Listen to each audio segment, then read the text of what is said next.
Gentleman yields back. Chair now recognizes the gentleman from Texas, Dr. Jackson. Thank you, Mr. Chairman.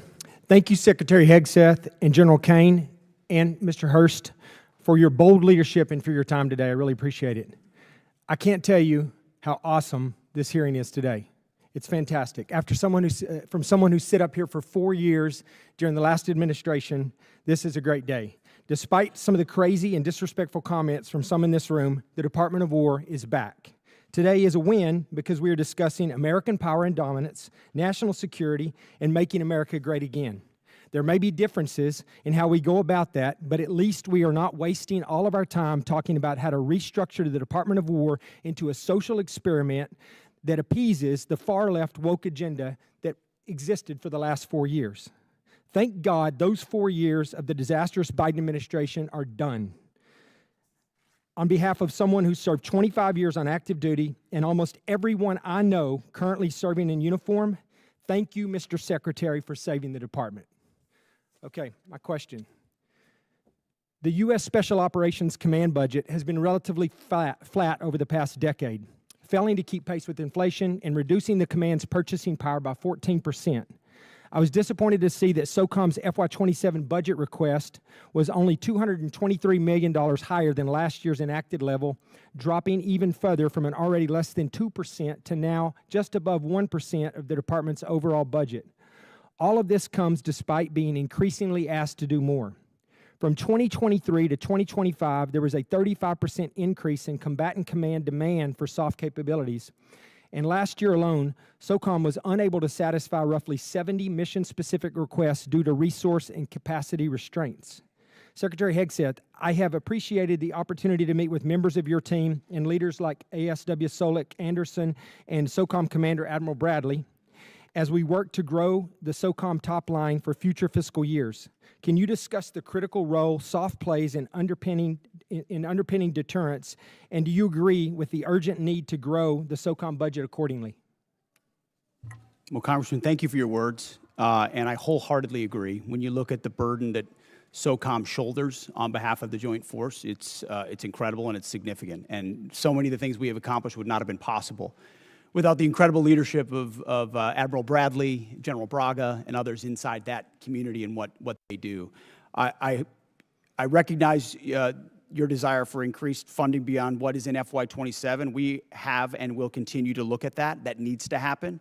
I think some of the other things inside the budget, drones, quality of life, there will be things that are applied to that community even more so, we believe, to ensure that they're taken care of properly. And then there's facility questions that are outstanding also, which we're examining. So we're committed, and we want to work with you. Where we've missed something, we need to get it right because they are at the front lines. Thank you. And that leads into my next question. I just want to ask this real quickly. This year's budget request of $54.6 billion for the DAWG, for the Defense Autonomous Warfare Group, is a vital step to unleash American drone dominance and rapidly integrate autonomous and unmanned systems across the Joint Force. And we've talked about that a little bit here. However, my concern is only $1 billion of this proposed funding is included in the base request, with the remaining $53.6 billion dependent on future reconciliation package. While I understand the flexibility this approach provides, I remain concerned about the potential gaps created if such a package fails to occur, or if funding for the DAWG is not included in future budget requests.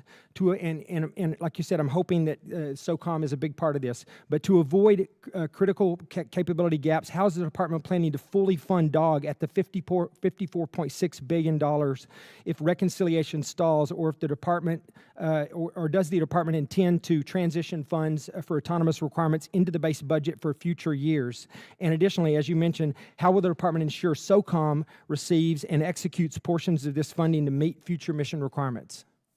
It's the right question, and we plan to work hand in glove with this committee, with OMB, with the White House to ensure that that reconciliation package is properly tailored and timed so that it is passed, so that critical money gets there. So we're not looking to FY28 or FY29 because we need those capabilities right now, which is why I appreciate the chairman's opening question about reconciliation. It is a critical vehicle in this calendar year to ensure this department is fully funded to meet the threats of the future. Well, thank you. Once again, I think you guys are doing an incredible job. I appreciate your leadership, and thank you for your time today. I yield back, Mr. Chair. Gentleman yields back. Chair now recognizes the gentlelady from Pennsylvania, Ms. Houlihan. Thank you, Mr. Chair, and I appreciate you gentlemen for being here today and for the opportunity to have a face-to-face conversation with each of you. I have many questions and unfortunately need to start with some that disturb me, Mr. Secretary, from your opening remarks. In your opening remarks, Mr. Secretary, you reserved more words and more time and more vitriol to condemn Democrats than you did for Xi and for Putin combined. It's pretty telling to me that you decided to use your words and your time for that. It turns out that Democrats, even Democrats in Congress, are patriots as well. We serve in our uniformed services, we admire and love our uniformed services, and we love our country just as much as Republicans do. In fact, in this body, I and Representative Bacon, who you just spoke to, led the junior enlisted pay raises that you now sit there and laud as and take credit for. We led the closing of the BAH, which then you ended up poaching and using for other things. This body led and authorized Ukrainian funding that is now being withheld. You also, in your opening remarks, strangely admonished us here for not being patient with the results of your 2-month war, a war of your suggestion to this president, a war of your choice, a war you executed without congressional consultation.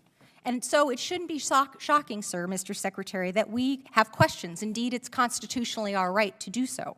So to be clear, despite a brilliant performance by our men and women in uniform, despite thousands of tactical successes, Iran still has nuclear material, still has air defenses, still has small boats, and still has the Strait. So despite the fact that your recent comments indicate that operations appear to be finished, there clearly is more work that needs to be done. As mentioned, today is indeed 60 days. So, Mr. Secretary, how many more months, just order of magnitude, do you think that you're going to need to be able to conclude operations successfully? And how many more billions of dollars do you think you're going to ask this body for? Well, as you know, and as the President has stated, you would never tell your adversary, especially once you've that is the line that you always especially use, once but you've give me an order of decimated their military and you control their 3X, strait, 4X. how long you would be committed to the mission. And the next thing that you mentioned in your opening You know remarks, that. Mr. You would never do that. Secretary, is that you called on, which astounded me, examples of the Afghanistan war, the Iraq war, and the Vietnam war. Those are stunning examples to me of something that didn't go our way. We had the opportunity to execute on those wars quite well, but we didn't accomplish any mission, in my opinion, and I think you would agree on that as well. My point is this effort is not those efforts. That's exactly it. Is this war shaping up to be that war? Because it has every We're shaping up to get the indication same and kind of earmark for Democrats we that. got in those wars who were And once naysayers again, you from the go back to beginning, parties. undermining the progress of Can we just troops. have a conversation We're about the 2 country months and the in. nation and not about parties? The Democrat Party wanted to socially Again, engineer we're the having Department of War. conversations about We've had to undo that and get it to this a point where it's country capable of and not projecting parties. power, and Clearly, that's exactly you're not what able to we've have done. that conversation. And So I will President Trump move has on, sir, rebuilt and it. I'm going to reclaim my time. General George, let's talk about a guy who's a patriot, somebody who every single person here in this dais and down there in that audience and out there in this world has huge admiration for. Why did he get fired? Well, as with any moves we make with general officers, first of all, I thank them for their service, and ultimately, My impression is you thanked him by a text or a phone call. You didn't even do it to his face. out of respect for these officers, we never talk about the nature of their removal, but every one of them, including myself, knows that they serve at the Why pleasure did of you the fire President. him? Ultimately, out of respect to these officers, we don't reveal it. However, I will note, it's very difficult to change the culture of a department that was been destroyed by the wrong perspectives So with the you same think officers General that were George there. destroyed a culture? There are many, we've gotten rid guess of it many just looks general to me officers as in if this you're administration you because have we no need new answer, leadership. Sir. You have no way of explaining why you fired one of the most decorated and remarkable men who's We ever needed served new this leadership. nation. That's And my so answer. your answer is a very immature way of responding to my request. My next question has to do with my remaining time about the fact that there apparently are orders that you've recently given to the Navy to detail officers to command billets in special operations where the people who you're detailing, have already received bad performance reviews. They've received negative fitness reports. Is there a truth to that statement, sir? I'm not aware of what you're referring to. Have you ever ordered the Navy to add officers who never screened for Special Operations Major Command to the promotion list for flag officer? I'm not aware of what you're referring to. All right, I'll take that for no. Thank you, I yield. Generally yields back. For everybody's situational awareness, it's my plan at 1 o'clock or approximately 1 o'clock to recess for about